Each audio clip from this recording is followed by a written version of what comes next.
Ah, yes. Welcome back, ghouls and gabbles. It's time to go back into the game.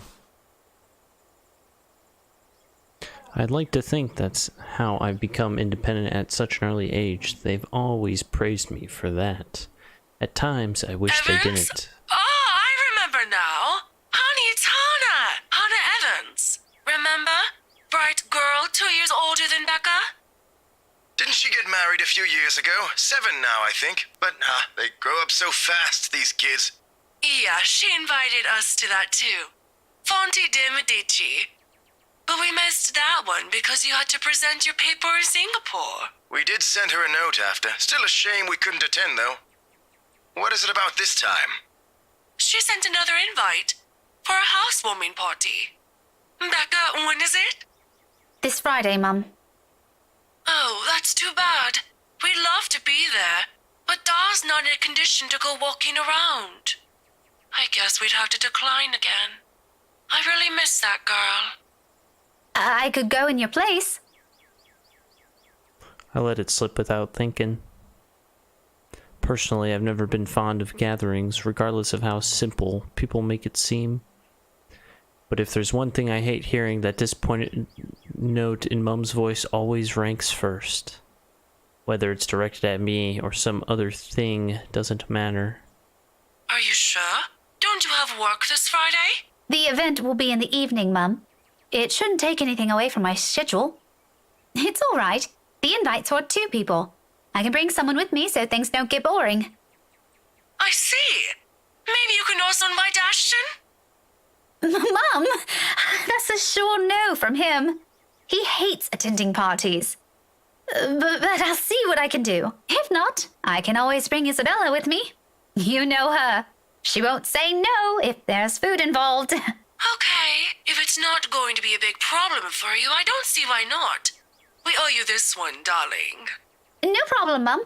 I'll even say hi to Hannah for you. Please do. And let her know we'd love to see her once we're back in the city. Leave her our number or something. I will. But you know, the 2 of you would have become really good friends. Don't you remember? You met with her once. If my memory serves me right, you were 12 then? This too, I can't recall. It's probably one of those meetings where we only talked a bit before going our ways. If she did leave an impression, I'm pretty sure I would have written about it somewhere, or at least recognized her name. As it is, the only few people I remember clearly from that time in my life is Ashton and Mandy, to some extent. Mum must have sensed my confusion before she Don't left. push yourself too hard, darling. Really? It felt like having 2 daughters back then. Sometimes I wish they didn't send her away to boarding school. But, well, you know how often that goes with them. Still, try talking to her while you're there. Oh, we'll see. I'll let you know what happens after. I'm looking forward to it, darling. Take care of yourself. Will do. You too, Mum. Bye. Tell Da to be careful next time. She chuckles, then a hearty one, tender and always light on my ears. She may be a stern teacher, but this is the part of her I love the most. The sound of it still echoes even as our call comes to an abrupt end, bringing with it a memory from so many years ago, when life and responsibilities that accompany adulthood are things far from our minds. If given the chance, I'd love to go back to those. I don't dwell on it though, shaking it all away almost as soon as the memory forms a clear picture in my head. I've always wondered how Isabella can easily pretend everything's normal over a phone call, then bounce back to her usual self immediately after. I've seen her do it plenty of times. For me, it just drains whatever energy I have. With a whole day of teaching still ahead of me, I can't afford to look exhausted in front of my students.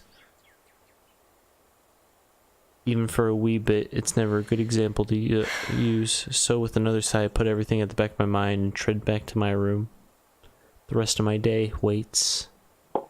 15 minutes later, I'm heading back out, dressed for the day, my car keys in hand. Ordinarily, I don't stop for anything. There's never a need to.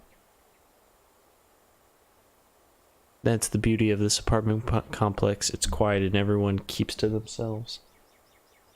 No useless platitudes in the morning, no need to wear a smile on your face lest other people are nosy enough to ask. Today, however, the morning broadcast still plays from Isabella's room.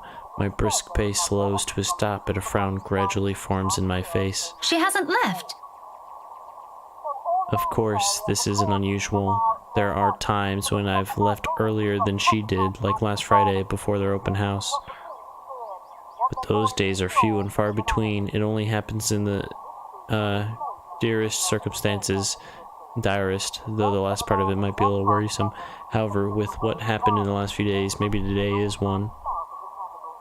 The death of a friend isn't something anyone can brush off.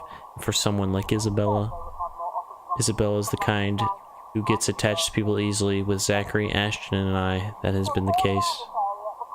I can't imagine what she might be going through right now, especially where the woman was someone she owed a lot, despite their training being brief. I've given her the space last night in deference, but perhaps today might be the proper time to check on her. Whatever. I've still got time anyway. With light steps, I move closer to her door, hand already poised to knock. Still, I don't do so until I hear her answer me. Isabella? Belle? Are you in there? No answer. After a second, I finally knock, lightly so I don't disturb her, in case she's sleeping and has merely left the telly running last night. Never mind how she never lets that happen ever. Waste of electricity I just and want all. to check on you before I leave. Is that okay? Are you going to work today? Belle? Still nothing. I'm about to leave. If you want, I can drop you off.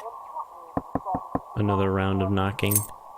Then I'm fishing out a copy of her key from my bag and unlocking the door. She lent it years ago after I complained about the mess and offered my help in cleaning up. I thought the gesture was completely unnecessary back then. After all, I could always knock. But she never did bother taking them from me, always returning it or turning away conversation whenever I insist. At one point, I've simply stopped trying to hand it back to her. Isabella? I'm coming in, all right? Without waiting for her answer, I pushed the door open and stepped inside. Her unit's still a mess. Instant noodle cups on the table, a pile of clothes on one side, paper strewn about everywhere, and an unkempt bed, among other things. This much is a given, will always be a given. I've been here several times already, and I still wonder how she can function like a human being with the place in this state. However, that's neither here nor there. I'm not sure what I'm expecting, but it's certainly not finding an empty flat. Granted, she could have left earlier, far earlier than usual. But she never ever leaves without making sure she's unplugged everything. That's something she doesn't forget to do. It doesn't help that her bathroom appears unused this morning. Another habit, and it can only mean she hasn't been here since. Last night, perhaps even since the morning after Miss Cooper's death. Either idea doesn't sit well with me, with what the news we've been hearing lately. The authorities are still trying to find the cause of death for all the victims. Early investigation revealed most of them were employed under Briar Realty Corporation at the time of death.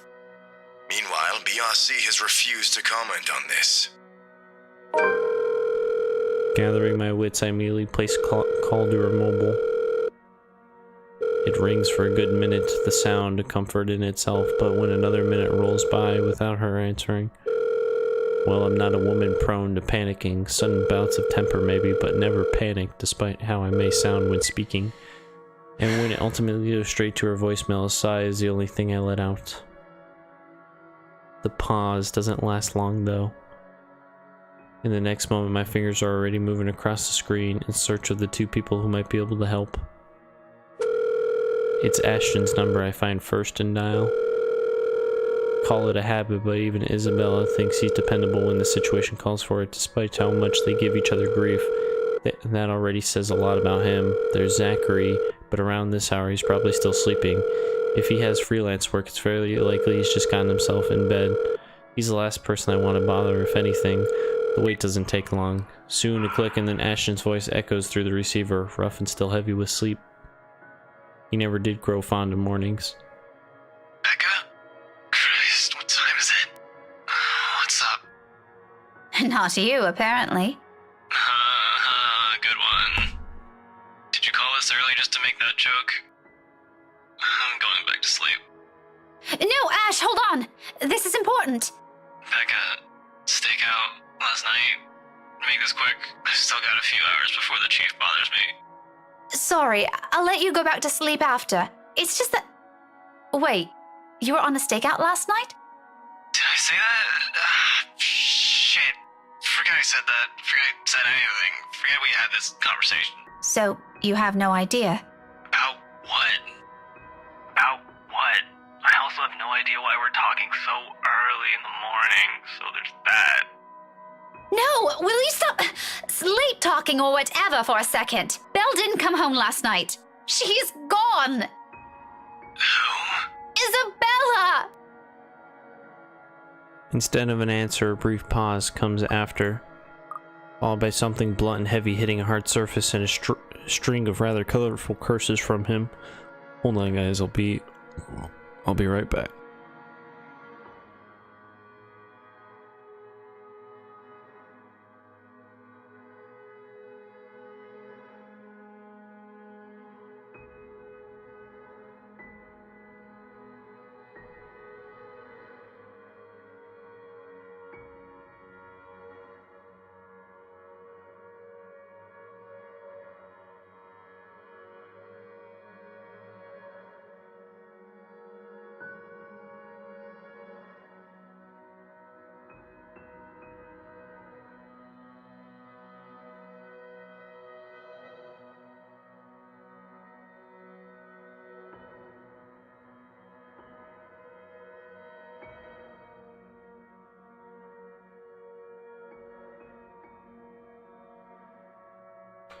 Alrighty, sorry about that, guys.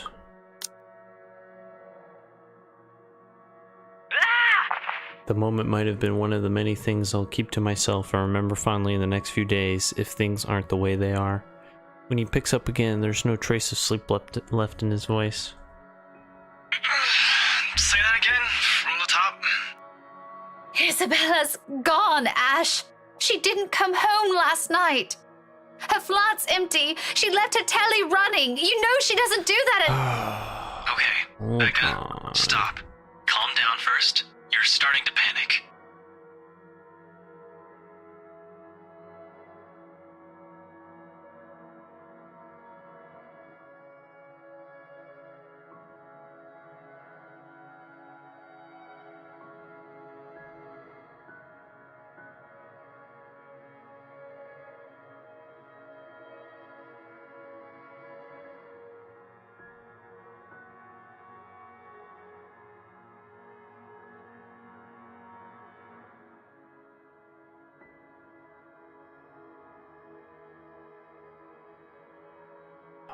Sorry, guys. The doggo's just whining, so I had to kick her out. I'm not! You are.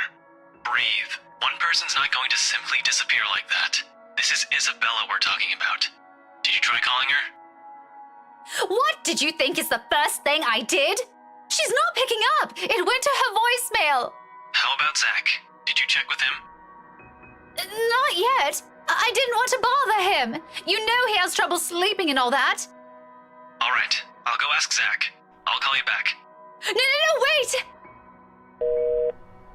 He ends the call before I can utter a single word of protest. But for the first time since entering this room, tension is gone from my shoulders and my breathing has eased.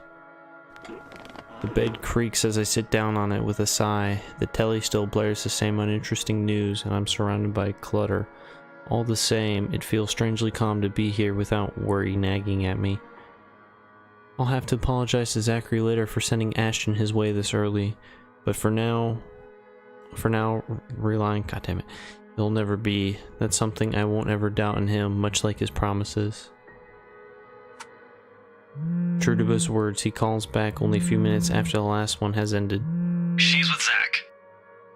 Oh, I'm so glad to hear that. She could have at least sent a message last night. What are you, her mother? It's one thing to hear that from Isabella, but from Ashton? I don't want to hear anything like that from you. I'm serious. You've got to stop treating her like she's one of your students, Becca. You don't have to keep tabs on her every time. Last I checked, she's only 3 years younger than the two of us. That's almost a decade gap from those kids you're teaching, you know. Says the person who keeps calling her Scaredy Cat.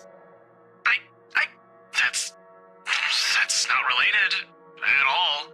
Anyway, I'll go check how she's doing. Don't stress yourself out. You go ahead to work. Wait, you? Don't you have a precinct to be at? Whatever happened to not treating her like one of my students? Because if anyone's going to ask me, I think you're doing the same thing. Zach said it's an emergency. Something happened last night. Emergency? He didn't put in those exact same words, but it sounded like it. Ash, what really happened? Is Isabella fine? She's alright. She's safe. Zach let her stay the night after she... Look, okay. Z-Man wasn't clear about it, but let me handle this. I'll check on her. I'll bring her home. It sounds like a lie if I ever heard one. The sort where he admits things so people won't fret, and I'm not sure whether I should be happy he cares that much to do that. There shouldn't be a need for this between us, is there? We grew up together, didn't we? He knows I'm capable of at least hearing out the truth without it gnawing at me for the rest of the day. He knows me better than that. I know him better than that. Frankly, there's plenty of other things to say about this. But despite and after all the trouble he went through with how things are moving at the moment, only one thought occurs to me.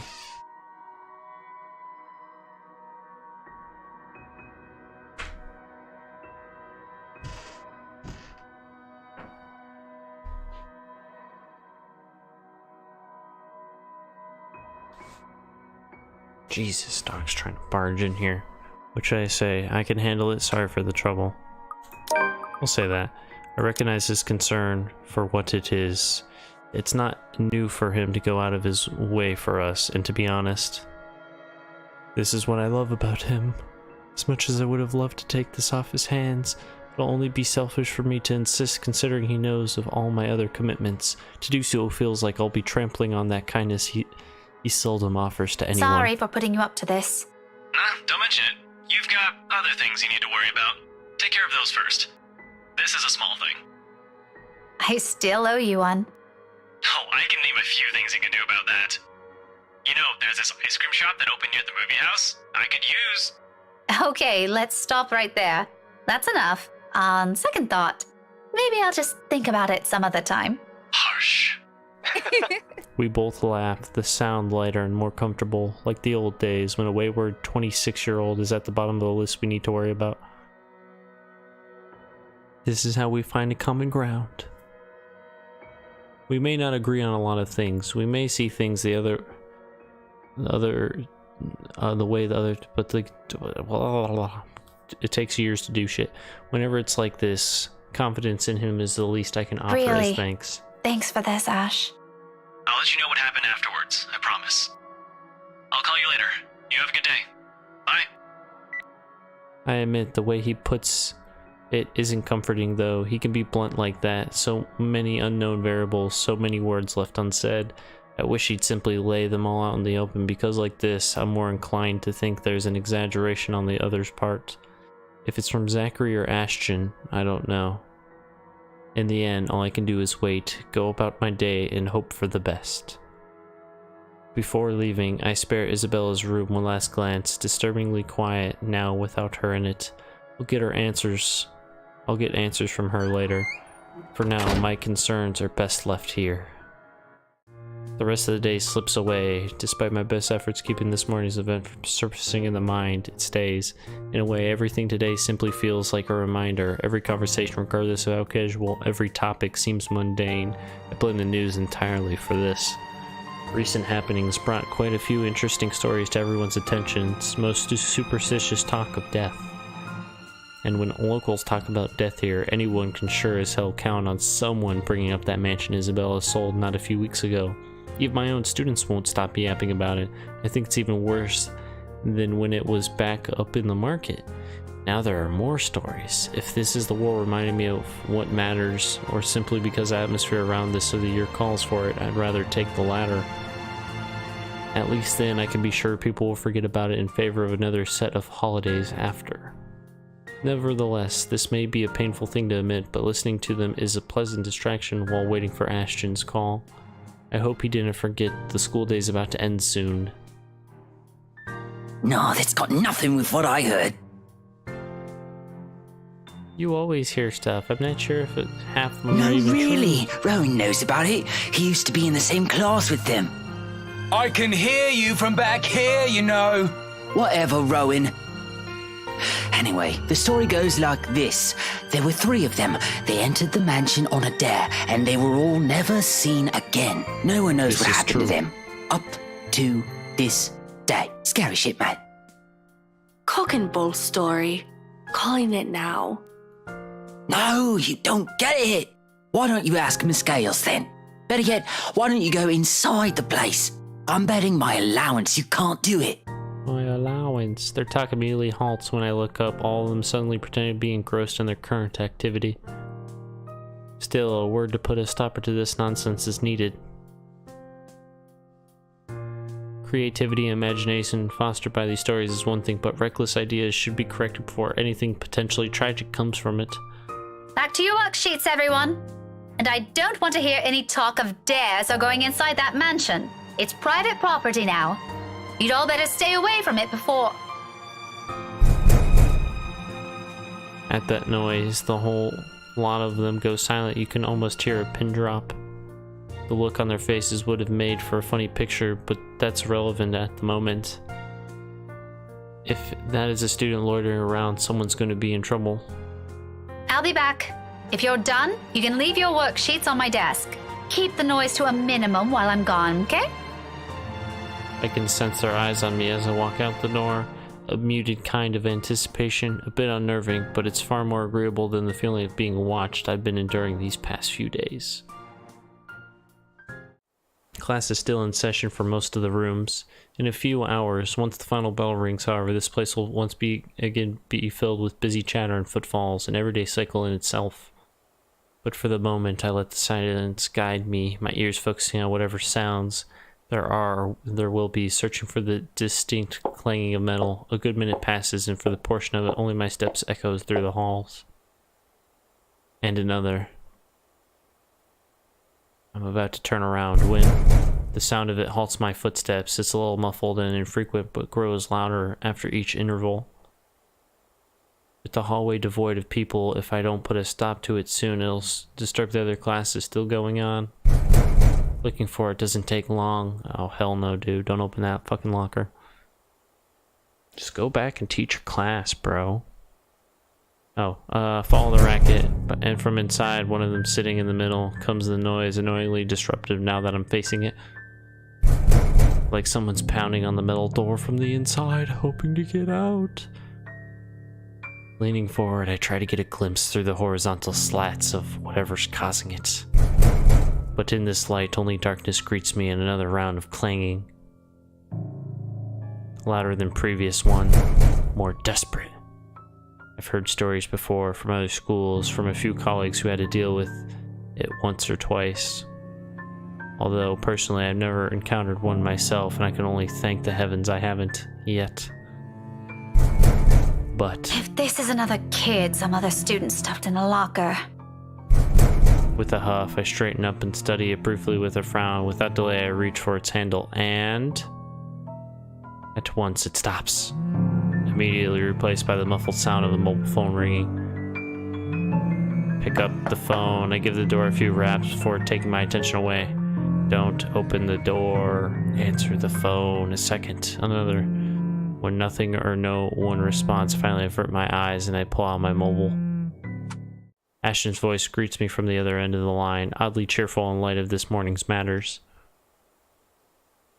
Or maybe because I'm just expecting some grave or serious news from him. Instead, I get this. Hey, Becca. Well, you sound happy. I do? My voice still sounds the same to me.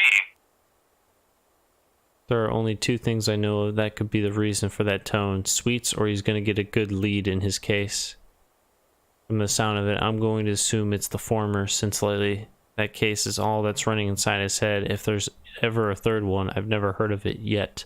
It can only be Ignore one that. of the two. How's Isabella?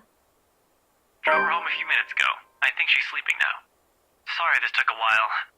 Z-Man gave us the puppy eyes after we tried to leave. Had some food prepared for us, apparently. We didn't have the heart to say no. That's all right. Is she okay now?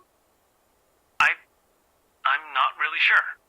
She didn't say anything to Zach, but she mentioned a plan to take a few days off from work. It was a passing comment before I left her, so I didn't get to ask. Must be because of Rose's death. Could be. It doesn't seem like it from Zach's story, though. He said she was shaking when she got there. Shaking? The word triggers a memory. From 3 days ago, on the way home from her little treat after she sold the mansion, I didn't think of it much at the time, but I won't lie, it scared me. The terrified look on her face, how she sounded when she suddenly screamed. Becca? Still there? Yeah, I just remembered something. Sorry, don't mind me. Look, if you can talk to her, get the story out of her. That would be great. She wouldn't talk to Zach or me even when I tried. Maybe she'll speak up if it's you? I'll give it a go, but I can't promise anything, okay? You know how stubborn she can get. But thanks for letting me know about this. If you want, I can get you that ice cream thing you mentioned tonight. As thanks. Just as thanks for all the trouble I've caused today. Believe me, I'd love to take you up on that offer, but I've got something on my schedule this evening. Maybe some other time? Thanks a lot, Becca. There's a short pause before he cuts the call from his end, and once again I'm alone with my thoughts. But rather than answers, all I got from it are questions, more of them, one on top of the other, as if the world isn't planning to give me a break anytime soon. But that's the problem I'll tackle later. Right now, I've got students who need to be taught follies of eavesdropping if the slightly open door and the smothered laughter from inside is an indication. All right, enough eavesdropping. All of you, back to your seats. Is that your boyfriend, None of Miss your Graves? business. He totally is. Quick scuffle follows that comment. There's a retort prepared at the tip of my tongue. I drop every pretense of letting it loose on them. There's no use arguing with teenagers, sometimes boisterous as they all are.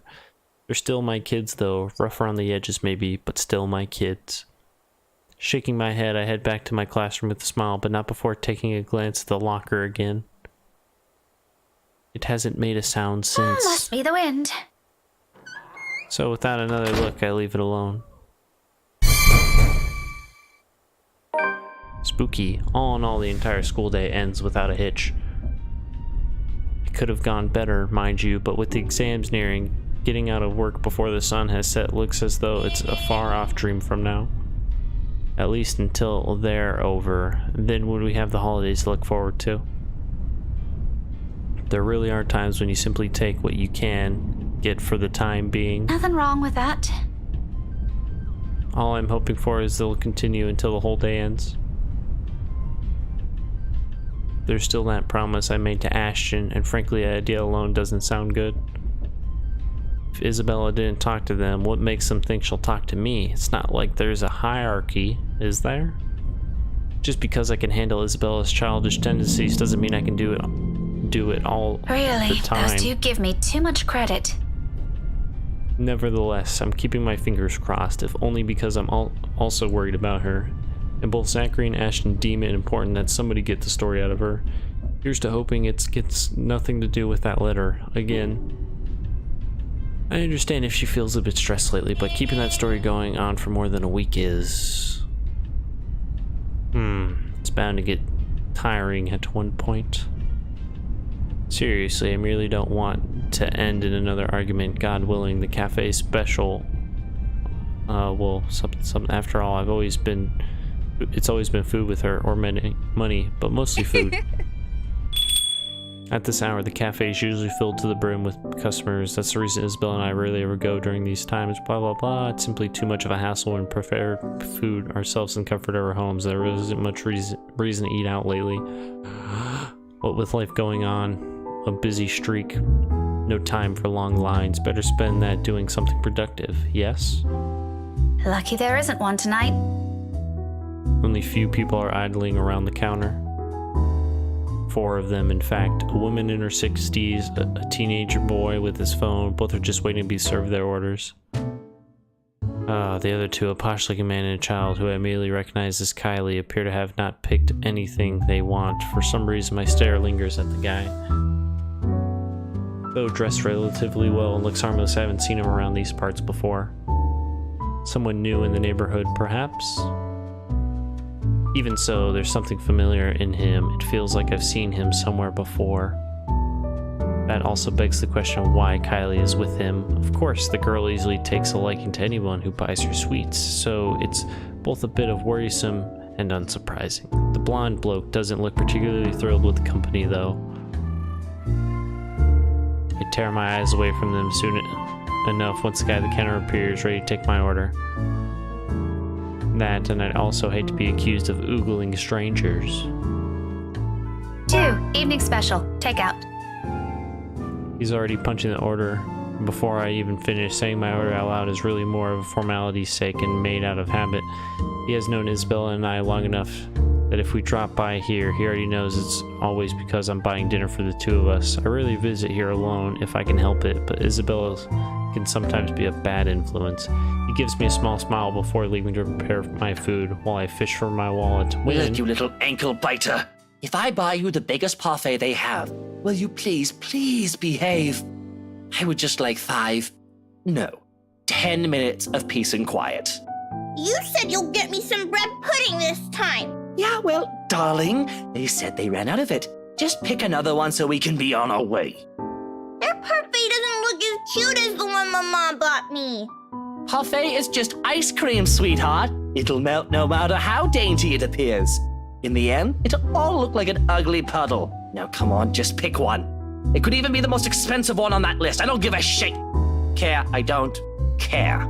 Oh, what I would give for someone to buy you off my hands right now. What? My whole attention instantly snaps back to them in their conversation.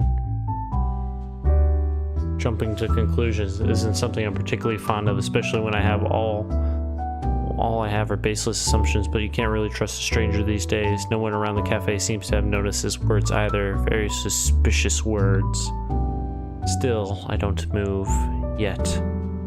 But my hand has already shifted from my wallet to the book I'm carrying. A hardbound textbook. Looks harmless, but if the situation called for it, it might be a good deadly weapon. Jesus. Might. I haven't gotten the chance to try it anywhere so far. Today could be the But day. you promised.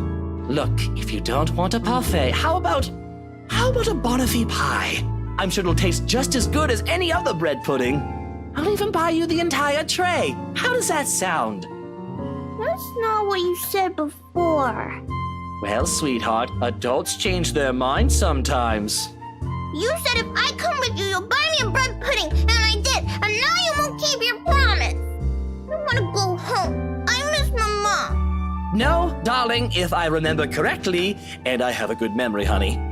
What I said was, if you come quietly with me, I might buy you one. The quiet part didn't happen.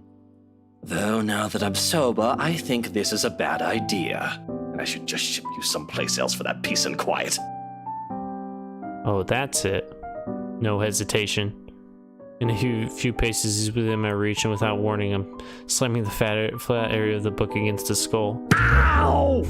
There's a cry of pain, followed by him instantly crouching down, hands nursing the sore spot. Almost comically, if there was any different situation, the safety of Sink or Ready student is in at stake, I'd probably feel sorry for him. I mean, has anyone seen how thick this book is? Get behind me, Kylie. Miss Pink! It's amusing how fast her expression changes from the pouty one earlier to something that of utter delight upon seeing me. I think she might be adopted, but there's no time for any pleasantries, not even quick ones, because soon the man straightens and I'm ready my favorite newfound weapon for another hit. Except this time he's ready, and before I can land another one, his hand shoots up to catch my wrist in a firm hold.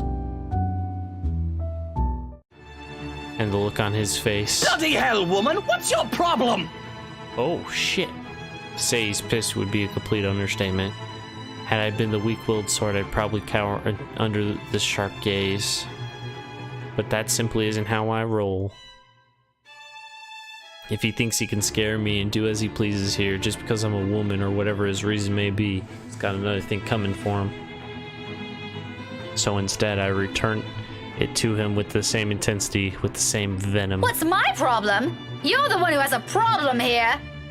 Rotten bowbags like you don't deserve the freedom to run this town. What are you doing to this girl? And why is that any of your business, pray tell? Oh, it's my business if I make it to be. Now, release me or I'll call the police. Oh, you think that scares me, Daisy? I have a name, you sleazy douchebag. Oh, I'm sure. His grip on my hand only tightens when I attempt to shake it off. His tone may be dripping with anger and sarcasm, but the gleam in his eyes says it all. He's getting a kick out of this. Riling people up, getting on their nerves, invading their personal space. He knows exactly what and which buttons to push. The nerve of this person, the nerve of this arsehole. If he thinks I'm going to give in to his goading, please, he might as well just kiss his sorry behind. In fact, why not do the most sensible thing right now? Teach him a tough lesson. Yeah. We're going with that nade shot. Somebody call nade shot up. We're gonna need him. Mister, you have until the count of 5 to let me go and step out of my personal space. A fair warning. Fairer than any I can offer for people of his kind, and I'm already being considerate. Hell, this arsehole doesn't even deserve a warning. If he doesn't listen, well, he's as much responsible for what will happen next as anyone. Or else what? Such vulgar words coming out of that pretty mouth. A gorgeous flower like you shouldn't even be saying. Don't say I didn't warn you, bowbag. Love that intensity, Daisy. FYI, I like feisty in a woman. It gives them this certain charm. Why don't you? 5. Oh, a second of silence. Oh, then without any preamble, my legs move in one slow motion as he delivers a swift, powerful, well-placed kick to his nether regions. Needless to say, the effect is instantaneous. He yelps, abruptly drops his hold of me, and kneels over, howling from the pain. I could see tears forming at the corner of his eyes, too, though the mere sight of it prompts not an ounce of remorse for him. I would have been gentler if he isn't such a dirty little prick with an ego too big for his head. Too bad. Whether this obliterates any chance of him ever procreating remains to be known, but a part of me is already praying he doesn't ever breed after this. We have no need of more of him in this world. You mad woman! I warned you, you ass. Why Shit. you? This is harassment, I'm telling you! Harassment! Then why don't you tell that to the police once they get here, You despicable! Whatever you're assuming I am, I'll have you know it's all in your head. None of it's true. Yeah. You best have that pretty brain of yours checked before that gets worse. He's not a What is kidnapper. wrong with you? Is this the face of someone who'd do anything suspicious? I think, You don't think a stranger luring an innocent I child think with she's promises adopted. of sweets before They whisking adopted them her, away from their or parents like- doesn't warrant any suspicion? You have a She's very a funny nephew or definition of cousin. suspicious, asshole. Maybe you're the one who should have that head of yours checked. The kid asked me to buy her sweets. You're the one who's suspicious here. I'll have you know, I have a wife. That much at least appears to have a sliver of truth to it. He even makes a show of brandishing his left hand to my face with much flourish. Sure enough, wedding ring is there, though all that earned him is an unimpressed glare from me. Immediately, a small part of me starts to feel sorry for whatever poor woman married this sod.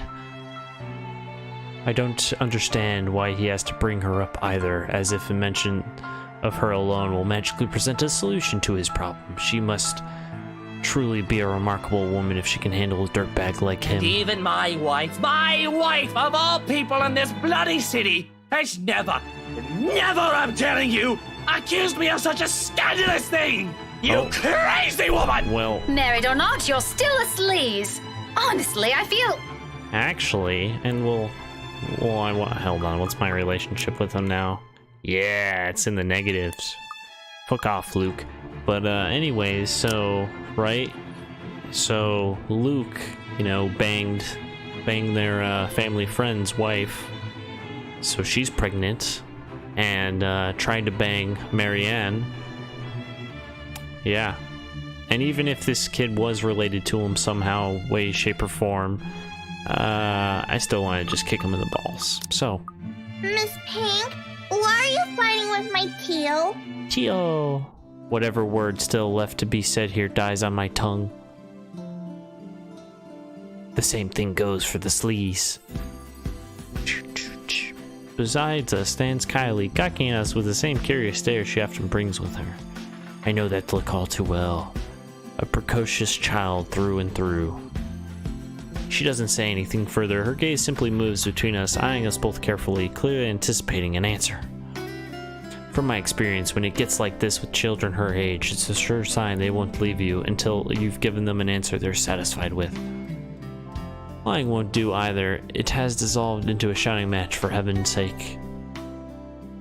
And did she just say Tio? Something falls straight to the pit of my stomach at that. But my tone is gentle when I finally address her, void of any apprehension and what might be the first hints of embarrassment. I pointedly ignore the latter. It can very well be just the hunger speaking. Kylie, sweetie, do you know this oaf? Yeah, he's Tio Luke. Right at that moment, my brain stops. Uncle Luke? Every line of thought, every argument I still have against the man besides me dissipates in a haze. Amidst all of it, one memory gets triggered from a few days ago. Tio? The one you mentioned before? The uncle? The guy Rowan wanted to impress? Or was that a dare? I'm sorry, I can't recall. Is it the one who promised he'll take Big Brother someplace cool? Yeah, the one and the same. Don't you know who he is? I sure as hell don't, darling. Because if I do, I wouldn't have let everything I've said earlier come out of my mouth. He's my Tio Luke, gazillionaire extraordinaire, and the fairy godfather. He's your godfather. That's nice. The one and only. Did I get that right, Tio? More than right, sweetheart. I'm sure Miss Pink here understood everything you said quite perfectly. Whatever it is that landed at the bottom of my stomach prior has shot straight up to my face and stayed there. The heat from it slowly spreading to my cheeks, coloring my face in almost the same shade as my hair. If only the earth would swallow me whole here and now. His eyes are on me. I can feel them jeering, mocking. I can't even bring myself to look at him. What's in there? Amusement? I doubt it. He's probably having the time of his life right now. But I know I can hear the sneer in his tone alone when he talks. He has that smug grin on him, which I may or may not want to punch off his face at the present, just for the hell of it. But damage control.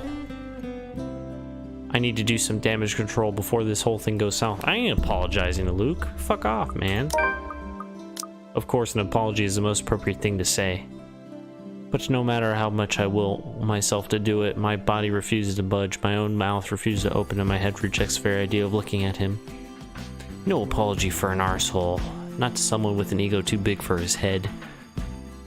Let his pride suffer. I am not going to eat my words after the sake of stroking his damn ego. Less reason for him to gloat. Kylie, however, I owe an explanation. Don't worry, Kylie. I'm not fighting with your Tio. This is just, a discussion. A very serious discussion between a very mature adult and one that's not. Really? But I've never seen Tio angry before. It's because he's losing the argument. But don't ever follow his example, Kylie. You should always learn to be patient, even if things aren't going your way, okay? Oh, sure, a discussion. And it involves hitting random strangers you meet at a cafe with a book. You ain't random. A I know you. hard-bound book. Mind you, I've known you for the little 16 me hasn't hours. recovered yet. If my future generation never survives from this, we are going to have more than words, woman! I don't allow Kylie hear his triad and cover both her ears with my hands. As fond as she is of the man, there are words he shouldn't be saying in front of a child. However, can he not know about that? More importantly, how on earth did someone like him become a godfather? Who allowed it? Maybe I should talk to Miss Suarez about it. Warn her about how he's not a good influence. How can you use such crude words in front of her? Your goddaughter can hear you, for heaven's sake. Oh, and you didn't. If I remember everything correctly, you called me a rotten beau. So you're going to repeat it in front of her, just to make a point? What, are you 5? Even 5-year-olds are more sensible than you. Gosh. Even Isabella, I could say that much with certainty. 5-year-olds are more sensible than you. See what I mean? Are you fighting again? Oh, no. Like I said, we were just having a discussion. We're actually done now. But you need to promise Miss Pink you will never grow up like this guy. Good kids don't do what he's doing. But I like Tio. And I'm quite sure Tio likes you too. But liking people is different. Just because you like him doesn't mean you have to be like him. There are better role models for you aside from him. Like you? Not exactly what I'm trying to get at. But if that's what you want, I don't see why not. Okay, I want to be like Miss Pink someday. I want to be a teacher. And I promise I won't be like Tio, even if he's a gazillionaire. Wow, turning my own goddaughter against me. How mature of you, Miss Pink. His tone makes me pause. For the first time since this talk started, I look at him. Briefly, something flashes behind his eye, something close to what may be an expectation falling, dismay, I can't be sure. It passes almost as soon as it appears. What's that about? Does he actually like having Kylie around? It doesn't seem like it from the get-go, but if that fond smile on him is anything to judge by, then maybe... Don't worry, Tio. If you buy me bread pudding tonight, I'll like you again. Aw, if that's all it takes, consider it done, sweetheart. We might have to find another place to buy it from, though. Somewhere safe, where a random crazy woman isn't going to attack us out of the blue. Let's go. Okay. Bye, Miss Pink. I still like you, just not more than Tio anymore. See you. It's okay, I don't care. Kylie's already pulling him to the cafe's exit before I can protest on it. Although it's not like there's anything to object on further. I may view that man, Luke, as someone hateful, maybe to the point of seeing him as an eyesore, but I don't think they'll have any bearing on what the child thinks of him.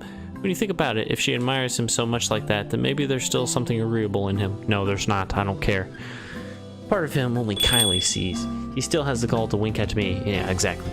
Before they both disappear behind the door, so maybe not. Yeah, no. Fuck 'em.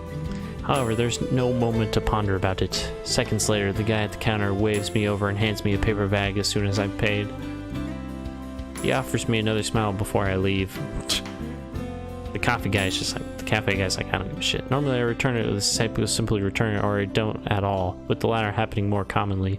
For the time being, I do so freely. After that encounter and the scene we've caused, seeing a friendly gesture being extended to me, albeit from a person I barely know on a personal level, it feels like a reassurance despite bearing no promise of better days. I'll take what little I can of it with me as I step into the night. A cloudless night sky greets me when I walk out of the cafe. Beyond the tall buildings, a blanket of stars spreads out before me. Isabella once told me the best place to view it is someplace outside the city, away from the noise and obtrusive lights. She'd seen it once in her mom's hometown, another time in the university she used to attend, that she asked if it's possible to try it out here sometime. I agreed with her at the time, if only because she appeared excited at the mere prospect of it. We made those little plans along with Zachary and Ashton, though up until now we've never got around it. Even so, I find myself enjoying this despite being told it's only half the experience. Little things, you know, stuff you learn to appreciate when you're alone. Because at certain times, you get to meet the people who are unfortunately born with the innate talent to ruin the mood and the scene with their mere existence alone. For example, the very driver of the car fast approaching my direction. Luckily, he doesn't notice me, but the fleeting moment we pass each other by gives me a brief glance of the people he's with.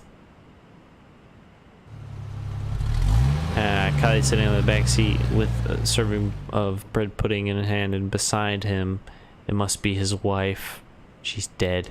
He takes a turn and disappears at the nearest corner. But throughout the night, the cursory glimpse of all the things that bother me has left me wondering what kind of person his wife is. And more than that, it is a silent prayer to the universe. I hope I don't ever cross paths with that douche again. Oh, we'll see him at the party. After having such a eventful blah, but here I'm standing at the top stairwell watching a hot scene unfold. What is she doing there?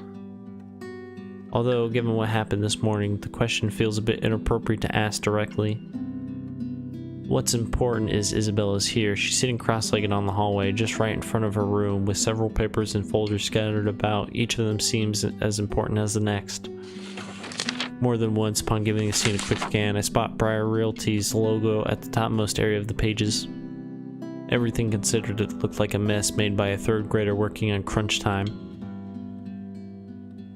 The landlady will have a few things to say about this when she finds out. I have a few things to say about this myself, in fact, but something in the calm, focused manner she holds herself at present keeps me from disturbing her with that reminder. She's going through each paper with this intensity. Her brows are furrowed, lips in a tight line, both hands moving in precise movements as she shifts through each sheet. When she finds something of note, she moves closer, nose almost touching whatever paper she's holding, grabs her phone to call hello. someone. Sorry to call you this late. There's something I just want to confirm, if that's okay. Yeah. Oh. Okay. Thanks anyway. Not that one either. It's a cycle. She goes through call after call, then after the last one ends, she shuffles through the pile again and dials another number. Is it work? I've never seen her this engrossed with her own work before, otherwise she would have noticed my presence the moment I reached our floor. After the 9th call, she still appears as oblivious to it as when I arrived. When she lets out a loud sigh this time, I immediately take that as an opportunity to interrupt. Isabella, you know the house rules here. At once, her head jerks back and hits the concrete wall behind her with a thump. There's the Isabella I know, glad it's still there. I allow her a moment to nurse it before speaking again. Becca, you're late! Yeah, I ran into a little trouble at the cafe. But I brought food for the two of us, if you haven't eaten anything yet. As anticipated, she grins once I raise the bag of food I'm holding. Yet it doesn't reach her eyes. There's nothing of the cheerful glint in it this time. Just a hollow tone of the sake of being polite. Ashton's right. Something's happened. Yeah, maybe later. I've gotta finish this first. Just leave it here. I'll eat it once I'm done. Thanks, Becca. You can't eat this here.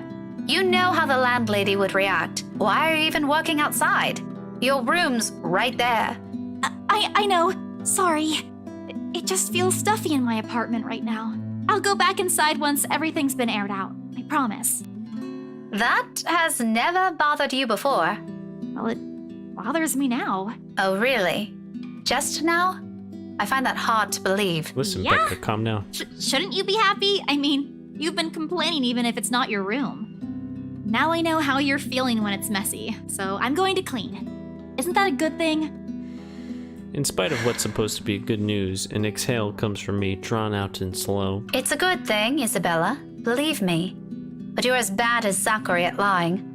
What's really going on? She hastily averts her eyes, a surefire indicator This is going to be one of those lengthy conversations that will absolutely end with the other person angry. Again, it's one thing I'd like to avoid tonight at all costs. Still, I've made a promise to Ashton and Zachary. If she didn't talk to them, who else she's going to talk to? If she keeps this all to herself, who knows what might happen. Isabella, you can tell me. Is it about your family? A slight movement of her lips, although a frown, it's a reaction at least. I'm getting there. Rose? She merely shakes her head. Just a little more. Come on, I know something happened. I don't know if it's because of Rose, but I know it's related to her somehow. You weren't here when I visited this morning, and both Zachary and Ashton are worried about you. If you don't want to tell them, you can tell me. Does it have something to do with work? Office? If I didn't know her, I might have missed it. She shifts, then, her fists clenching tight and teeth biting her lower lip, and there's fear. The look of terror in her is the last thing I expected to see out of everything.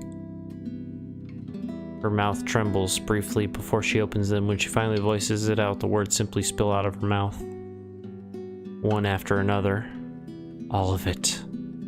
True to what I've promised her, I listened. Because this is something she's been keeping to herself, even from the two most dependable people I know. The fact she chooses to tell me this speaks a lot to me.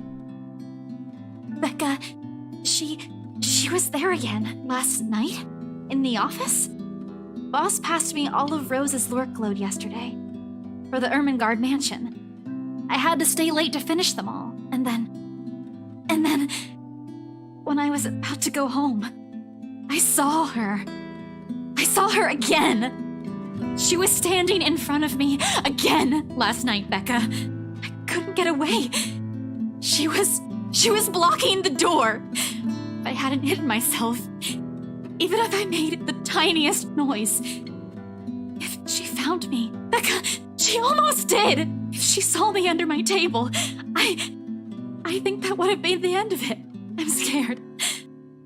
I'm so scared I won't be able to do anything.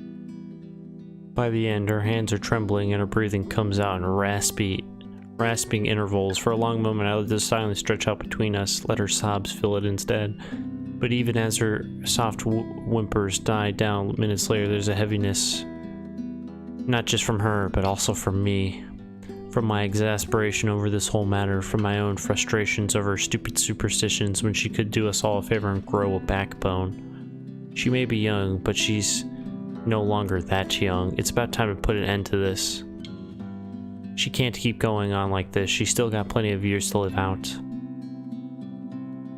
And what if she goes home, if we're no longer there to keep her fears in line with what's real? What would she do then? I'm more afraid for her, for what the kind of imagination will do to her, than of what some imaginary monster could. But with the manner she's looking at me right now, there's an expectation in it, a hope and a plea sewn together. She wants me to believe her this time. If it's like that, then what am I supposed to say now? What she wants to hear or what she needs to hear? Listen, Becca. What she needs to hear is the thing that she wants to hear. Because, Becca, we saw the same lady in your car last night. Or 2 nights ago, whatever. In your car that we almost crashed. So let's not sit here and pretend that we haven't seen this stuff. So we're not going to choose this option. As much as I want to set her straight, a reprimand isn't what she needs right now. With the pouty face she's giving me, I doubt it'll even end well if I push it. I know her. When she wants to be stubborn, she's stubborn. There are moments when she could be... acquisiting too. Times where she'll be more accepting of what I tell her despite it. That talk can wait. In the meantime, I'll be the ear that listens to her without judging her, without criticizing her despite my own opinions on it. You No should shit. have called me. She stares at me like I've grown another head and a laughter slips out before I can stop myself. There? I can't do that! What will you do? Hit her with a book? You'll be dead before that happens. And That isn't what I'm talking about. After you got out, you should have phoned me. You didn't have to go to Zachary's. The corners of her mouth curl up in a sheepish smile by general definition, but this is Isabella. Her smiles are never half-hearted, never lax her high spirits. In spite of this, I know everything's going to be okay. Somehow. After all, she's learned how to pick herself up long ago, long before we met. oh, yeah. Sorry. I don't even remember how I ended up in Zach's place. I was in a hurry to get out of the office, and it was already late. And that was my second opportunity to make things right with Isabella. And we gained, plus relationship with her. So let's see how we've been doing with everyone else. I don't care about Mariana. I don't care about Luke. I really don't care about Hannah. I just care about the group. Pretty much. With my own husband. I feel like I've done pretty good on most of this. I mean, we have a negative right there. Obviously, our own husband, who cares? Zach, I don't know how I ended up in the situation where I'm about to die in jail. I don't know, but flawless. I mean, unless if there was opportunities where I could have shifted. But flawless, there's that. And then, yeah, Luke. I don't give a shit. But that was episode 16, ladies and gentlemen. Can't wait to see what happens in the next episode. I'll see y'all next time.